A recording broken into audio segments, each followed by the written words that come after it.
Chers frères et sœurs dans le Seigneur, que la grâce et la paix de notre Seigneur Jésus-Christ soient avec vous et en abondance. J'espère que vous allez bien. Nous nous retrouvons encore aujourd'hui pour une nouvelle étude, toujours dans cette série des enseignements au sujet du combat spirituel. Et le thème de notre étude de ce jour est le monde et la chair. Le monde et la chair. Prions. Seigneur, merci parce que tu es le Dieu de révélation, le Dieu de sagesse, le Dieu de toute connaissance. Merci de nous avoir donné ta parole afin que nous puissions connaître la vérité, qu'en connaissant la vérité, que nous soyons rendus libres. Seigneur, je prie que tu te serves de ta parole par la puissance de ton Saint-Esprit pour édifier tes enfants qui vont suivre cet enseignement afin que chacun connaisse la vérité et que chacun soit rendu libre par cette vérité. Merci de ce que tu nous as donné ton onction pour que nous puissions connaître la vérité et demeurer dans la vérité. Alors, sois béni, sois loué. Dirige cet enseignement, oint les lèvres et la langue de ton serviteur et fais taire toute autre voix qui ne vient pas de toi. Bénis ces instants au nom de Jésus-Christ. Amen. Donc, nous allons pouvoir poursuivre nos enseignements. Et comme je l'ai dit, le thème de ce jour est le monde et la chair. Satan n'est pas notre unique ennemi dans le combat spirituel. Nous devons le savoir. Nous avons deux autres ennemis qui entrent souvent en jeu et qui sont très associés au diable dans les attaques que les enfants de Dieu subissent. L'apôtre Paul, dans Éphésiens chapitre 2, les versets 1 à 3, fait mention de ces trois ennemis.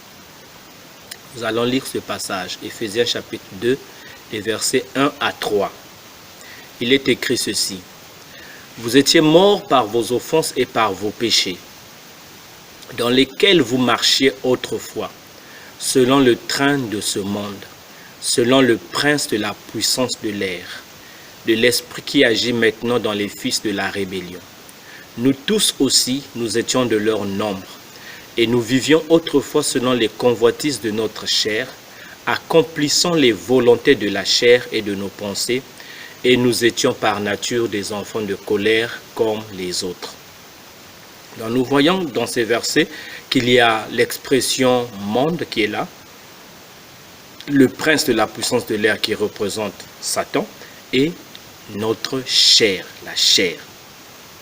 Donc le monde, Satan et la chair sont étroitement liés dans cette confrontation contre les enfants de Dieu. Selon Paul, nous avons affaire à ces trois ennemis. Et dans cette étude, nous parlerons du monde de la chair parce que dans les autres études, nous avons longuement parlé de Satan et des démons. Mais aujourd'hui, nous parlerons plutôt du monde et de la chair. Le monde. Le mot grec cosmos qui est employé dans le Nouveau Testament pour parler du monde est souvent employé avec deux sens différents. Satan est appelé le prince ou le dieu de ce monde par Jésus, dans cosmos, monde, dans Jean chapitre 12, le verset 31, dans Jean chapitre 14, le verset 30, et dans Jean chapitre 16, le verset 11. Je vais lire ces passages. Jean chapitre 12, le verset 31. Il est écrit, « Maintenant a lieu le jugement de ce monde, maintenant le prince de ce monde sera jeté dehors. » Dans le prince de ce monde, ici il s'agit de Satan, c'est Jésus qui l'appelle ainsi. Dans Jean chapitre 14, le verset 30, Jésus dit encore, « Je ne parlerai plus guère avec vous car le prince du monde vient, il n'a rien en moi. » Et dans Jean chapitre 16, le verset 11, il est écrit, « Le jugement parce que le prince de ce monde est jugé. » Et il nous est ordonné de ne pas aimer ce monde. Dans 1 Jean chapitre 2, le verset 15, nous lisons « N'aimez point le monde, ni les choses qui sont dans le monde. Si quelqu'un aime le monde, l'amour du Père n'est point en lui. Dans un sens, Satan a créé le monde dont il est question ici, le monde dont nous venons de lire, dans Jean chapitre 12, 31, Jean 14, 30, Jean 16, 11 et 1 Jean chapitre 2, le verset 15. C'est le monde de la culture humaine déchue. Et Satan est le chef de ce monde. Ce monde, cependant, ne fait pas partie de la création telle qu'elle est sortie des mains de notre Créateur. Dieu a créé le monde des gens et des choses et il règne sur cette création. Colossiens chapitre 1, lorsque nous lisons Colossiens chapitre 1, le verset 17, il est dit, il est avant toute chose et toute chose subsiste en lui. Et on nous parle ici de Jésus-Christ qui est avant toute chose et toute chose subsiste en lui. Il s'agit ici de la création tout entière. Car tout, au verset 16, il est dit, car en lui ont été créées toutes les choses qui sont dans les cieux et sur la terre, les visibles et les invisibles, trône, dignité, domination, autorité, tout a été créé par lui et pour lui. Donc le monde physique, en fait, révèle la gloire de Dieu et nous ne devons pas le rejeter. Il fait partie des choses que Dieu nous a données de jouir. Nous devons prendre plaisir dans ce monde que Dieu a créé. Et le monde des humains créé par Dieu est l'objet légitime de notre amour. Ça veut dire quoi? Ça veut dire que nous devons aimer cette création que Dieu a produite et nous devons en prendre soin. Dieu lui-même, nous dit la Bible, a tant aimé le monde qu'il a donné son Fils unique afin que quiconque croit en lui ne périsse point, mais qu'il ait la vie éternelle. Cela est écrit dans Jean chapitre 3, le verset 16. Par conséquent, le monde des humains et des choses comme Dieu l'a créé est bon. Et lorsque vous voyez, vous lisez dans Genèse chapitre 1, le verset 31, il est dit, Dieu vit tout ce qu'il avait fait et voilà, c'était très bon. Donc Dieu a créé une bonne création, a fait une bonne création. La création de Dieu n'est pas notre ennemi. Il est légitime de prendre plaisir dans la bonne création de Dieu. Mais lorsque nous parlons du monde en tant que notre ennemi spirituel, nous parlons de ce monde qui est rempli des choses conçues par le diable pour nous tenter de satisfaire nos besoins humains légitimes d'une façon opposée à la volonté de notre Créateur. Ce sont les séductions que Satan a conçues pour nous conduire à prendre des mauvaises décisions, comme Ève le fit dans le jardin d'Éden. Et nous savons tous que de cette première mauvaise décision, c'est-à-dire la décision d'écouter Satan plutôt que Dieu, de cette première décision a débuté un processus qui a créé des cultures humaines qui se sont éloignées de Dieu. Cela a commencé avec une seule personne et une seule décision, puis cela s'est étendu à 2 personnes et graduellement le processus a touché toutes les nations. Ainsi, le monde aujourd'hui est un plan soigneusement élaboré par Satan pour éloigner les gens de Dieu et de ses bonnes intentions à leur égard et les asservir au mensonge d'un ennemi. C'est ce monde auquel, en tant que peuple de Dieu, nous ne devrions pas nous conformer, nous dit l'apôtre Paul dans Romains chapitre 12, le verset 2. Nous lisons, Paul nous dit dans Romains chapitre 12, le verset 2, « Ne vous conformez pas au siècle présent, donc au monde présent, mais soyez transformés par le renouvellement de l'intelligence afin que vous discerniez quelle est la volonté de Dieu, ce qui est bon, agréable et parfait. » Et Jésus-Christ, notre Seigneur, lorsqu'il a prié dans Jean chapitre 17, cette prière qui est connue comme la prière sacerdotale, a dit, a reconnu, a déclaré dans cette prière que ses disciples ne sont pas du monde. Et nous aussi aujourd'hui en tant que disciples de Christ, nous ne sommes pas du monde. Au verset 16 de Jean 17, Jésus dit ceci, « Ils ne sont pas du monde comme moi, je ne suis pas du monde. » Ainsi, dans un sens, nous voyons que la sanctification est le processus de se libérer et de se conserver libre des influences corruptrices de ce monde. Et il nous est exhorté par la parole de Dieu à fuir les endroits et les situations qui conduisent à la tentation. Prenons pour exemple 1 Corinthiens, chapitre 6, verset 18. Il est dit, fuyez l'impudicité. Quelque autre péché qu'un homme commette, ce péché est hors du corps, mais celui qui se livre à l'impudicité pêche contre son propre corps. Vous voyez le verbe qui est utilisé au début de ce verset, fuyer. Il faut fuir la corruption qui existe dans le monde.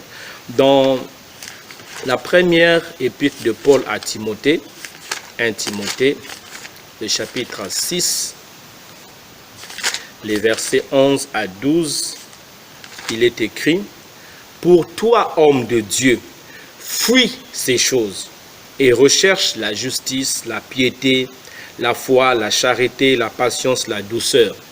Combat le bon combat de la foi, saisis la vie éternelle à laquelle tu as été appelé et pour laquelle tu as fait une belle confession en présence d'un grand nombre de témoins. » Et dans 2 Timothée chapitre 2, le verset 22, l'apôtre Paul parle à Timothée et lui dit « Fuis les passions de la jeunesse et recherche la justice, la foi, la charité, la paix avec ceux qui invoquent le Seigneur d'un cœur pur. » Dans toutes ces choses pour lesquelles on nous demande de prendre une distance, sont des influences qui corrompent l'âme, qui détruisent notre vie spirituelle. Pourquoi? Parce que ce sont des choses qui sont planifiées, arrangées par Satan pour nous entraîner loin de Dieu.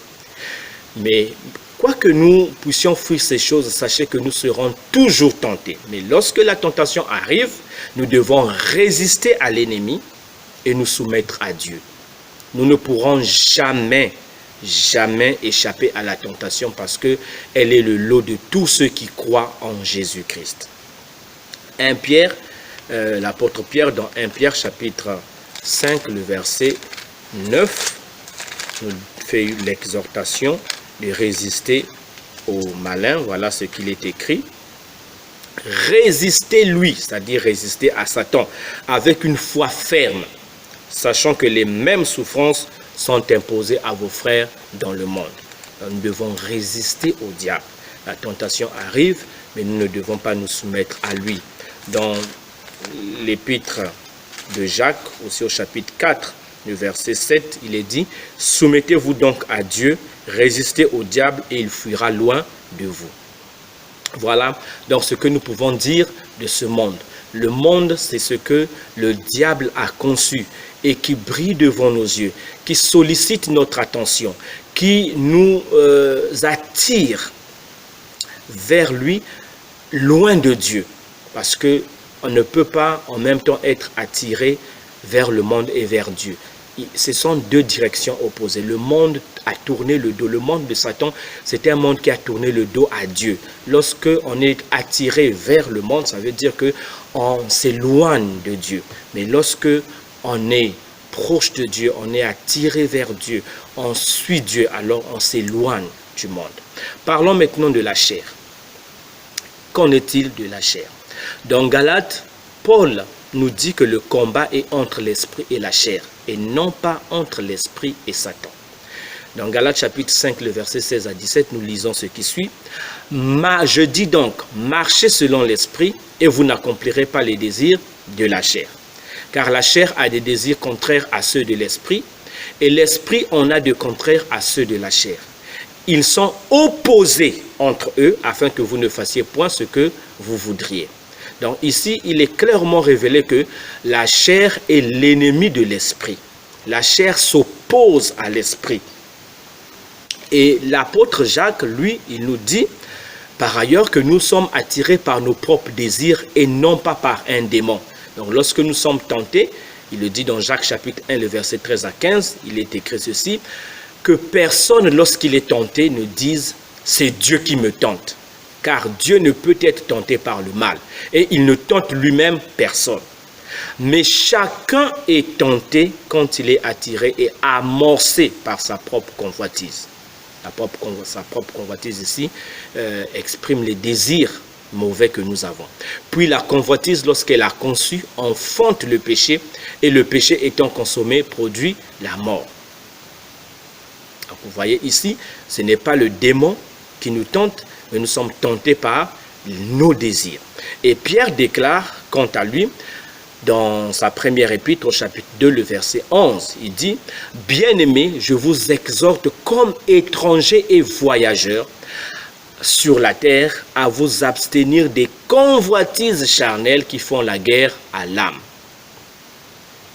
Abstenez-vous des convoitises charnelles qui font la guerre à l'âme. Donc les convoitises de la chair font la guerre à notre âme. Et si la chair fait la guerre à notre âme et à l'Esprit de Dieu, ça veut dire que c'est notre ennemi. Ce n'est pas un ami. La chair, comme le monde, peut porter plusieurs sens. Elle peut se référer à nos corps physiques, tout simplement. Elle peut aussi signifier une partie de notre corps, comme lorsque nous parlons de la chair et les os. La chair, c'est la partie donc molle de notre corps et les os, ce sont les parties dures de notre corps.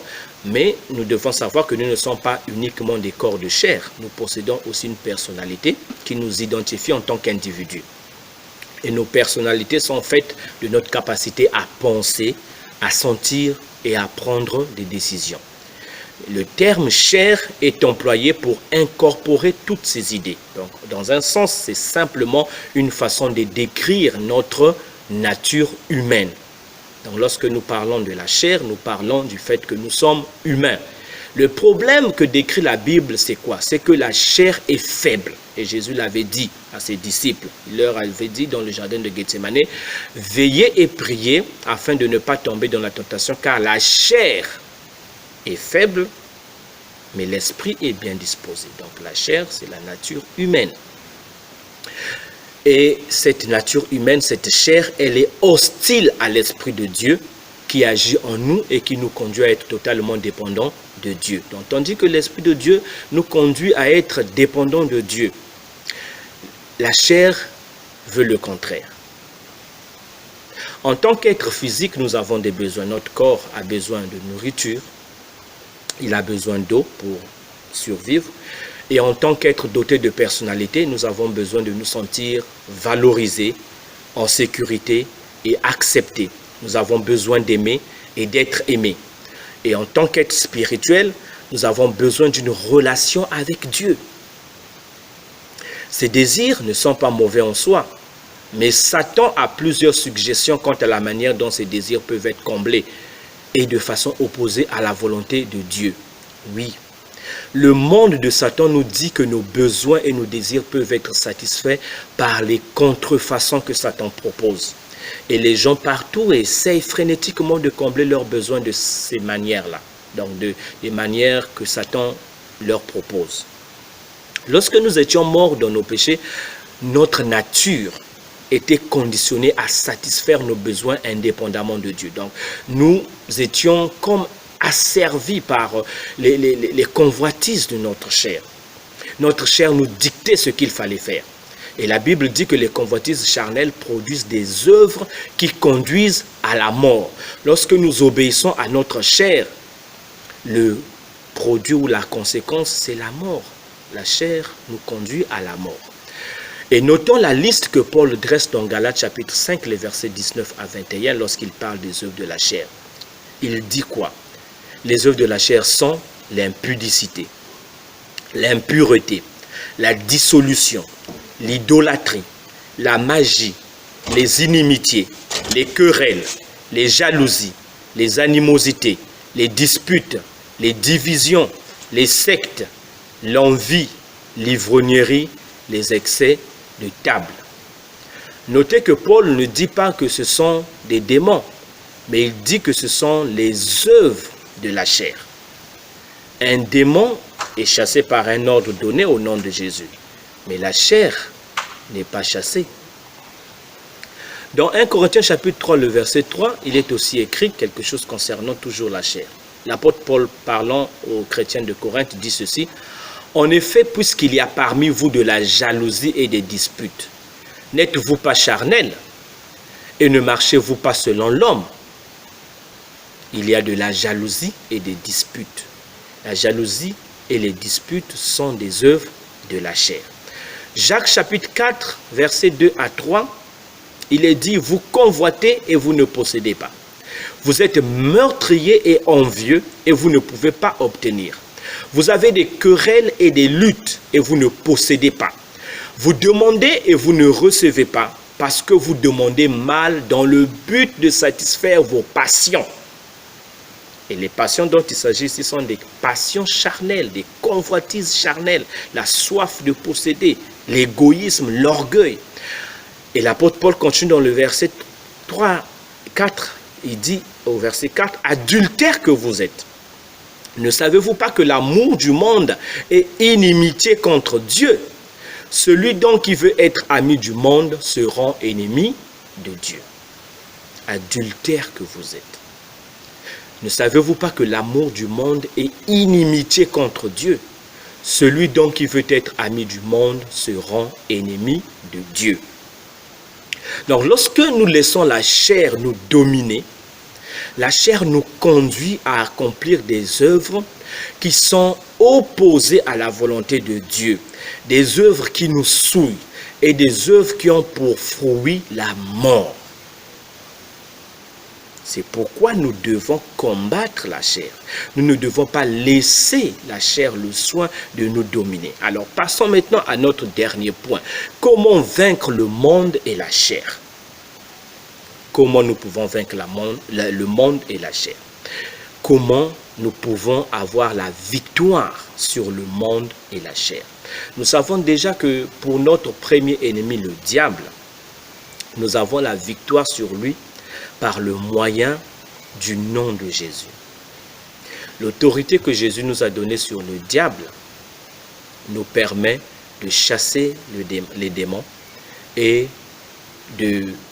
d'avoir puissance, autorité sur le diable. Et nous savons que parce que le diable est un ennemi vaincu à la croix et que nous sommes unis à Christ, la victoire de Christ sur le diable est aussi notre victoire sur lui. Et la façon dont nous combattons le diable n'est pas la même que pour combattre le monde et la chair. Comme je vous l'ai dit, le diable, il est chassé au nom de Jésus. Mais la chair n'est pas chassée. Lorsque c'est un problème qui est causé par la chair, vous pouvez chasser les démons de 6 heures à 24 heures, rien ne changera. Parce que c'est la chair. Mais la Bible nous enseigne 3 choses que nous devons faire si nous voulons vaincre le monde et la chair. Quelles sont ces 3 choses? La première des choses, chers frères et sœurs, est que nous devons nous considérer comme morts au péché. Nous devons nous regarder comme morts au péché. Romains chapitre 6, les versets 6 et 11 sont très explicites à ce sujet. Romains chapitre 6, verset 6 et le verset 11, je vais pouvoir lire dans la version du second, il est dit ceci. Sachant que notre vieil homme a été crucifié avec lui, afin que le corps du péché fût détruit, pour que nous ne soyons plus esclaves du péché. Ça c'est le verset 6. Notre vieil homme, notre ancienne nature, a été crucifié avec Jésus-Christ, afin que le corps du péché fût détruit, pour que nous ne soyons plus esclaves du péché. Et le verset 11 dit, « Ainsi vous-même, regardez-vous comme morts au péché et comme vivants pour Dieu en Jésus-Christ. » Ainsi vous-même, regardez-vous, considérez-vous, tenez-vous pour morts au péché et comme vivants pour Dieu en Jésus-Christ. Pour Paul, lorsque Christ est mort, il a été crucifié avec notre vieille nature, cette chair qui aimait le monde et était esclave du péché. L'apôtre Paul lui-même, dans Galates chapitre 2, le verset 20, dit « J'ai été crucifié ». Donc il parle de son vieil homme. J'ai été crucifié avec Christ. Et si je vis maintenant, je vis dans la foi au Fils de Dieu. Donc, il ne nous est pas demandé de nous crucifier nous-mêmes. Nous ne pouvons pas nous crucifier nous-mêmes. Jésus-Christ l'a fait. Et nous devons simplement croire à ce fait et nous l'approprier par la foi. Si nous nous regardons comme morts par rapport au péché, nous n'allons plus répondre facilement aux sollicitations de la chair. Prenons juste un exemple banal. Lorsqu'un homme est marié à une femme, les deux sont liés. Mais lorsque le mari, par exemple, meurt, cette femme n'est plus liée à cet homme-là qui était son mari. Donc, même si cet homme venait en tant que mort à lui donner des ordres, la femme n'a plus l'obligation d'obéir aux ordres de cet homme. Pourquoi? Parce que cet homme est mort. Et il en est aussi de cet homme qui est mort. La femme vivante, si c'était une femme qui maltraitait son mari, cette femme n'aura plus le pouvoir de maltraiter cet homme parce que cet homme est mort. Peu importe ce que cette femme peut dire et faire, cela n'aura plus d'effet sur cet homme, sur ce mari, parce qu'il est mort. Donc, si nous ne nous regardons pas nous-mêmes comme morts au péché, nous allons continuer à croire que la chair a le pouvoir sur nous, a le pouvoir de nous dicter ce qu'il faut faire, et nous allons le laisser continuer à nous dominer. Mais sachant que nous sommes morts, et cette nature pécheresse a été crucifiée avec Christ. Ceux qui sont en Christ ont crucifié la chair avec toutes ses passions, déclare l'apôtre Paul dans Galates 5, le verset 25. Donc, lorsque nous sommes morts avec Christ, c'est notre chair qui a été crucifiée avec toutes ses passions. Ça, c'est la première des choses. Chers frères et sœurs, considérez-vous comme morts. Regardez-vous comme morts au péché. Lorsque le péché vient frapper à votre porte, lorsque la chair vous sollicite, regardez-vous comme morts. Et si vous vous regardez comme morts, vous ne répondrez pas à la chair. Mais regardez-vous comme vivant pour Dieu. Ça veut dire quoi? Que lorsque le Saint-Esprit vous sollicitera, vous lui répondrez. Parce que vous êtes vivant pour le Saint-Esprit, mais vous n'êtes plus vivant pour la chair. La deuxième chose à faire, c'est de marcher selon l'Esprit. Nous devons nous laisser conduire par le Saint-Esprit. Seul l'Esprit peut nous aider à vivre victorieusement face aux désirs de la chair. L'apôtre Paul dit: marchez selon l'Esprit et vous n'accomplirez pas les désirs de la chair. Marchez selon l'Esprit et vous n'accomplirez pas les désirs de la chair. Lorsque nous nous laissons remplir par le Saint-Esprit, la chair n'a plus de force et le monde ne nous attire plus. Car l'Esprit produit en nous des désirs élevés que seul Dieu peut satisfaire. Donc nous devons marcher selon l'Esprit, nous devons laisser l'Esprit Saint nous conduire, nous devons laisser le Saint-Esprit remplir notre cœur des désirs de Dieu. Et lorsque nous avons les désirs de Dieu en nous, les désirs du monde, les désirs de la chair ne nous attireront plus. La troisième chose, chers frères et sœurs, c'est de se donner à Dieu. C'est ça la dernière chose. Nous devons nous livrer à Dieu. Nous devons nous offrir à Dieu comme un sacrifice vivant. Paul, dans Romains 12, chapitre 12, le verset 1 dit: « Je vous exhorte donc, frères, par les compassions de Dieu, à offrir vos corps comme un sacrifice vivant, saint, agréable à Dieu, ce qui sera de votre part un culte raisonnable. » Et dans le chapitre 6, toujours de l'Épître aux Romains, le verset 13, il ajoute ceci: « Ne livrez pas vos membres au péché comme des instruments d'iniquité, mais donnez-vous vous-même à Dieu comme étant vivants, de mort que vous étiez, et offrez à Dieu vos membres comme des instruments de justice. » Oui, chers frères et sœurs, nous devons nous donner à Dieu, nous devons nous livrer à Dieu. Se donner totalement à Dieu est un acte de consécration sans lequel aucune sanctification n'est possible. Il y a des gens qui recherchent la sanctification, mais qui oublient la condition sine qua non pour être sanctifié. Cette condition, c'est de se consacrer à Dieu, c'est de s'offrir à Dieu, parce que Dieu ne peut sanctifier que ce qui lui est offert.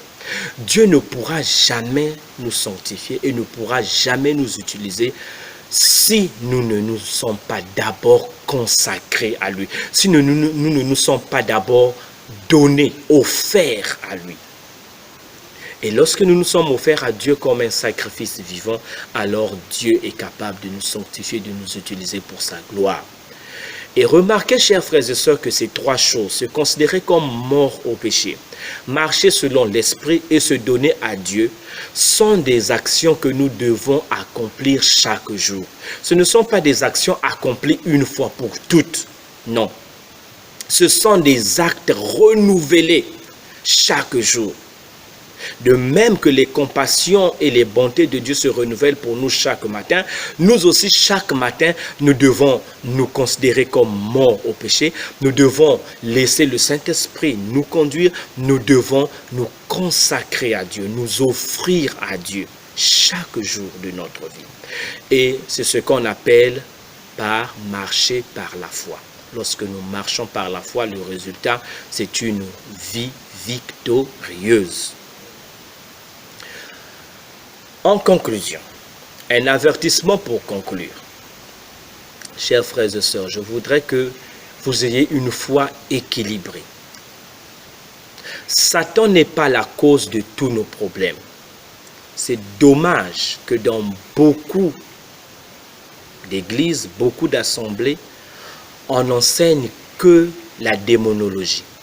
On fait croire au peuple de Dieu que nous ne sommes pas responsables du mal, du péché que nous commettons, mais c'est Satan qui est le responsable. Ce sont les démons qui sont les responsables de tous nos problèmes. C'est trop simple de voir Satan et les démons partout, là où il y a un problème. Ne mettons jamais tout sur le dos de Satan. C'est pourquoi le fait de chasser les démons ne résout pas tous les problèmes des gens. Oui, les problèmes qui sont causés par la chair et l'amour du monde ne peuvent être résolus que si l'on passe par la crucifixion. Et ça, c'est ce que Christ a fait pour nous. Qu'on laisse le Saint-Esprit nous conduire et que l'on se donne à Dieu pour qu'il se serve de nous. La victoire, c'est une vie de totale dépendance envers Dieu, chers frères et sœurs. Donc, ne croyez pas que le fait de chasser un démon de la gloutonnerie va résoudre votre problème de gloutonnerie. Parfois, le démon n'a rien à voir avec votre gloutonnerie. Vous êtes simplement soumis aux convoitises de la chair. Oui, c'est cela. Vous succombez à la tentation de beaucoup manger. C'est votre chair, ce sont vos désirs, vos passions qui sont dans votre chair, qui vous poussent à la gloutonnerie. Le démon, lui, il applaudit à côté, mais il n'est pas responsable. Nous avons lu les œuvres de la chair dans Galates chapitre 5. Il n'est pas dit esprit de ceci, démon de ceci, démon de cela. Mais dans certaines églises, on vous fera croire que tout est question de démons. On a donné les noms de tous nos problèmes aux démons. Démon de célibat, démon de colère, démon de jalousie, démon d'envie. Non, chers frères et sœurs. Satan, c'est vrai, a sa part à jouer dans ce qui nous arrive, mais parfois il n'a rien à voir. C'est la chair, c'est le monde qui ont remporté la victoire sur nous. Nous nous sommes laissés dominer par la chair et le monde. Nous avons succombé au péché et nous sommes responsables de nos actes. Nous devons nous repentir, nous devons nous regarder comme morts, nous devons laisser le Saint-Esprit nous conduire et nous devons nous offrir à Dieu. Comptons sur Dieu et sur lui seul. Et lorsque nous comptons sur Dieu, lorsque nous sommes totalement dépendants de Dieu, alors Dieu nous conduira dans une vie de victoire. Jésus a réglé le problème de Satan sur la croix. Il a réglé le problème de notre chair aussi sur la croix. Mais nous avons une part de responsabilité. Notre part de responsabilité, c'est de croire en ce que Christ a fait et de marcher conformément à la volonté de Dieu. Nous devons nous obéir à Dieu, nous soumettre à sa volonté parfaite pour nous, croire qu'il peut combler tous nos besoins, tous nos désirs légitimes et qu'il le fera. Et nous devons continuer à dépendre de lui jour après jour. J'espère que cette étude va vous aider à comprendre que ce n'est pas seulement Satan qui est notre ennemi, mais aussi la chair et le monde. Et tant que nous n'avons pas compris cela, nous allons pouvoir mettre tout sur le dos de Satan et nous irons d'église en église, d'exorcisme en exorcisme pour qu'on nous chasse tous les démons, alors que le problème n'est pas à ce niveau-là. Le problème est au niveau de la chair et au niveau de notre amour pour le monde. Nous sommes responsables des actes que nous posons, des décisions que nous prenons. Chers frères et sœurs, alors,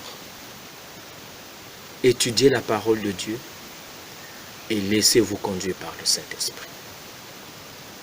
J'espère que cette étude vous a aidé et qu'elle continuera à vous aider pour que vous puissiez réellement combattre vos ennemis, non pas par la puissance de la chair, mais par la puissance de Dieu, en se basant sur la vérité qui est en Jésus-Christ et qui est révélée dans les Saintes Écritures. Prions.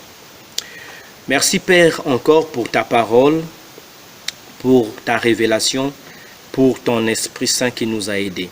Continue Seigneur à interpréter cette parole pour chacun de tes enfants. Que ton Esprit qui est l'Esprit de vérité nous aide à marcher dans toute la vérité et à être des chrétiens forts, des chrétiens victorieux face au monde, face à la chair et face au diable. Bénis tous ceux qui ont pris à cœur ces enseignements et qui, dans leur intérieur profond, ont le désir de vivre conformément à ta volonté. Aide-les, Seigneur. Aide encore ton peuple à marcher par le Saint-Esprit pour vivre une vie chrétienne victorieuse. Béni soit ton nom. Au nom de Jésus. Amen. Bien, je vous souhaite encore du succès dans votre vie spirituelle, dans votre marche avec Dieu. Continuez à lui faire confiance et à la prochaine pour une nouvelle étude.